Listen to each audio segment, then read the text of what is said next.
آج ہمیں یہ دیکھنا ہے کہ آخر وہ کون سی چیزیں ہیں کہ اگر ان میں سے کوئی ایک چیز انسان کی شخصیت میں پیدا ہو جائے تو اس کا ایمان بالکل ختم ہو جاتا ہے۔ ان باتوں کو فقہ کی کتاب میں نواقض ایمان کہتے ہیں، وہ چیزیں جن سے کہ انسان کا ایمان جو ہے وہ ختم ہو جاتا ہے۔ اس میں بہت سی چیزیں ہیں، لیکن میں نے مختصر کرنے کے لیے 8 نکات میں ان کو بیان کرنے کی کوشش کی ہے۔ سب سے پہلی اور اہم بات جو ہے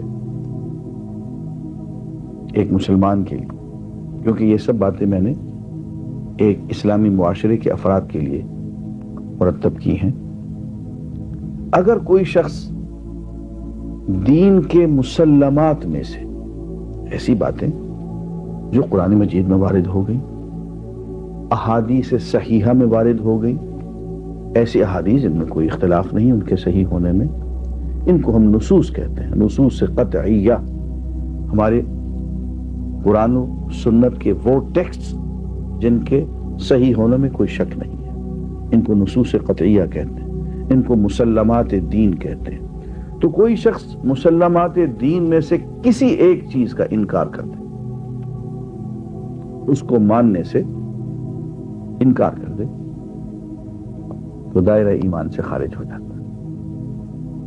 دوسری بات، اللہ تعالیٰ نے ہم پہ کچھ ذمہ داریاں عائد کی ہیں، کچھ دین کے ارکان ہیں، کچھ دین کے فرائض ہیں۔ ایک شخص مثلا نماز ہے، ایک شخص نماز پڑھنا ضروری نہیں سمجھتا، دین سے خارج ہو گیا۔ زکوٰۃ دینا ضروری نہیں سمجھتا، حج کرنا یا روزہ رکھنا ضروری نہیں سمجھتا۔ ہاں، غفلت سے نماز نہیں پڑھے گا تو وہ فسق شمار ہوگا، وہ گناہ ہوگا۔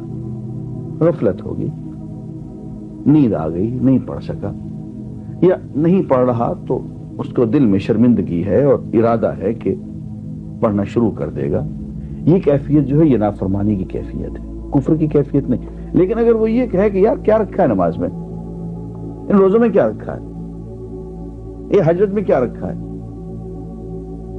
تو دین کے جو ارکان اور فرائض اور مسلمہ عبادات ہیں ان کو وہ عملاً ترک کر دے پروگرام کے تحت، اور یہ سمجھے کہ ہمیں کوئی فائدہ نہیں، نماز پڑھنے میں کیا رکھا ہے، تو ایسا شخص بھی دائرہ دین سے نکل جاتا ہے۔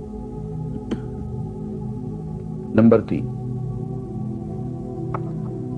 ہر شخص کی زندگی کا ایک عام رنگ ڈھنگ ہوتا ہے۔ ایک مومن، ایک مسلم کی زندگی کا عام رخ یہ ہوتا ہے کہ وہ اللہ کی اطاعت کرتا ہے، اللہ کی عبادت کرتا ہے، اللہ سے محبت کرتا ہے، رسول اللہ صلی اللہ علیہ وسلم سے دلی طور پہ محبت کرتا ہے، اپنی جان سے بھی زیادہ محبت کرتا ہے۔ یہ تو ایک عام رنگ، اس میں عملی طور پہ اس سے کوتاہیاں ہو سکتی ہیں، لغزشیں ہو سکتی ہیں، لیکن اس کا ایک عام جو رخ ہے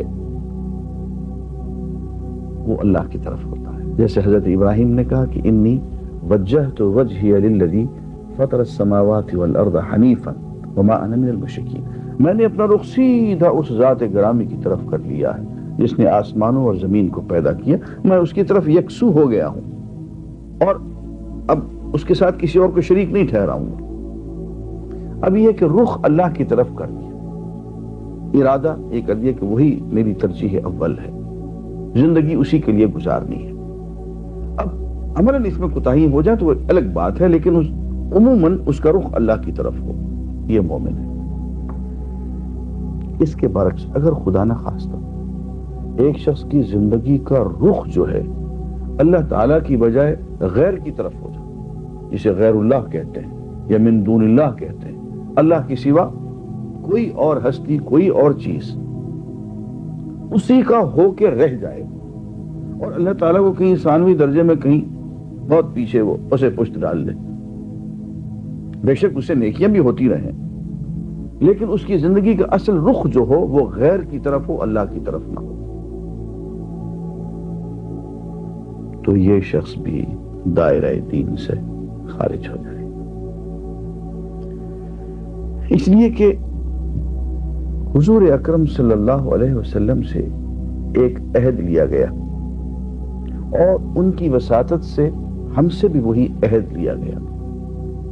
ایک عہد تو یہ ہے کہ ہم شہادت کہ اشہد ان لا الہ الا اللہ واشہد ان محمدا عبدہ ورسولہ، کلمہ شہادت میں ایک عہد ہے کہ ہم اللہ کے سوا کسی اور کی عبادت نہیں کریں گے، محمد صلی اللہ علیہ وسلم جو اللہ کے رسول ہیں ان کے علاوہ ہم کسی اور کا اتباع نہیں کریں گے۔ یہ ایک عہد ہے، قول و قرار ہے، میثاق ہے، جو ہم اسلام میں داخل ہوتے ہوئے یہ قول و قرار کرتے ہیں اللہ کے ساتھ۔ لیکن اس قول و قرار کا آگے جو تقاضا ہے وہ دوسرے قول و قرار میں آ رہا ہے، اور وہ یوں ہے، قل ان صلاتی ونسکی ومحیای ومماتی للہ رب العالمین لا شریک لہ وبذلک امرت وانا اول المسلمین۔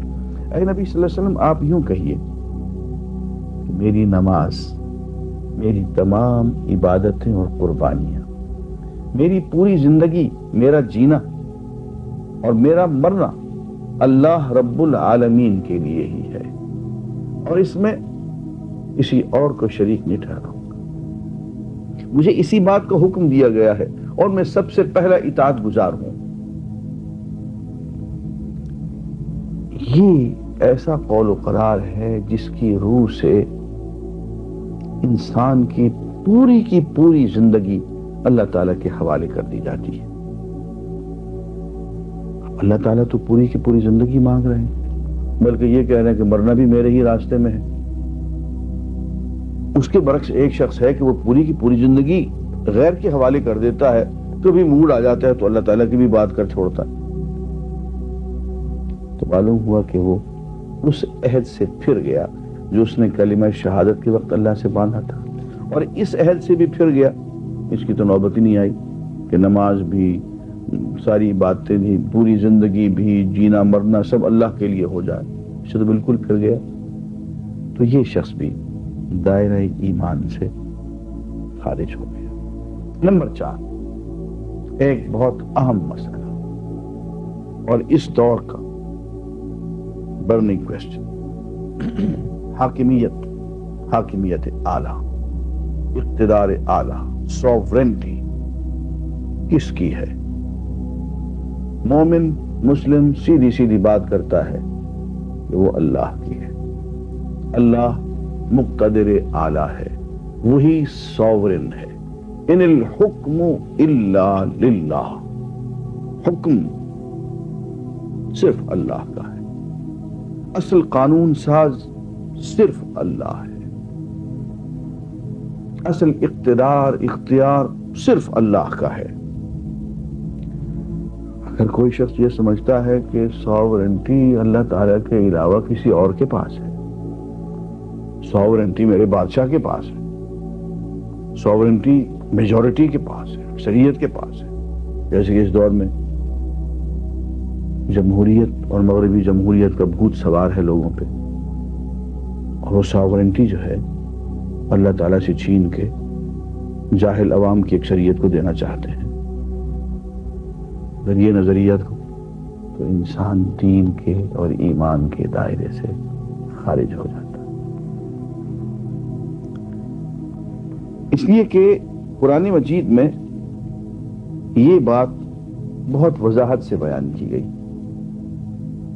حاتم طائی کے بیٹے عدی بن حاتم نے حضور اکرم صلی اللہ علیہ وسلم سے ایک سوال کیا۔ قرآن مجید میں یوں یہ آیت ہے، اتخذوا احبارهم ورهبانهم اربابا من دون اللہ۔ پہلی امتوں کے لوگوں کے بارے میں ہے کہ انہوں نے اپنے علماء کو، احبار کو، رہبان کو، راہبوں کو اللہ کا ساتھی قرار دے دیا، رب قرار دے دیا، ان کو بھی اربابا من دون اللہ، اللہ کے علاوہ ان کو بھی رب ٹھہرا لیا، یہودی علماء کو بھی، نصرانی علماء کو بھی۔ قرآن مجید کی آیت ہے، ایک چارج شیٹ ہے ان کے خلاف. تو عدی بن حاتم نے کہا کہ یا رسول اللہ ایسا کبھی ہوا تو نہیں, ہم نے اپنے کسی عالم کو رب کا درجہ تو نہیں دیا, ان کو کبھی ہم نے خدا تو نہیں بنایا, عالم کو عالم ہی سمجھا ہے, راہب کو راہب ہی سمجھا ہے, اپنے بزرگ مذہبی پیشوا کو پیشوا ہی سمجھا ہے, اور ان کی اس لیے عزت کی ہے کہ وہ اللہ سے محبت کرنے والے اللہ کے مقبول بندے تھے. تو یہ قرآن مجید میں یہ کیا بات آ گئی؟ تو حضور اکرم صلی اللہ علیہ وسلم نے عدی بن حاتم طائی سے یہ پوچھا کہ عدی ایک بات بتاؤ, ایسا نہیں ہوتا تھا کہ تمہارے عالم جس چیز کو جائز چاہتے تھے جائز قرار دے دیتے تھے, جس کو چاہتے تھے ناجائز قرار دے دیتے تھے, اور اللہ کے احکام کی پرواہ نہیں کرتے تھے؟ ہاں یہ تو ہے. اب ایسا نہیں ہے کہ تم اس معاملے میں اپنے ان علماء کی باتوں کو مان لیتے تھے اور وہ بات جو کہ تمہاری کتابوں میں لکھی ہوئی ہوتی تھی اس طرف دھیان نہیں دیتے تھے؟ یہ بھی ٹھیک ہے, کیونکہ یہی تو ہے کہ تم اللہ کی بجائے تم نے ان لوگوں کو قانون ساز بنا لیا, اللہ کی بجائے تم نے ان لوگوں کو ارباب اور رب بنا لیا. یہی تو مفہوم ہے اس بات کا.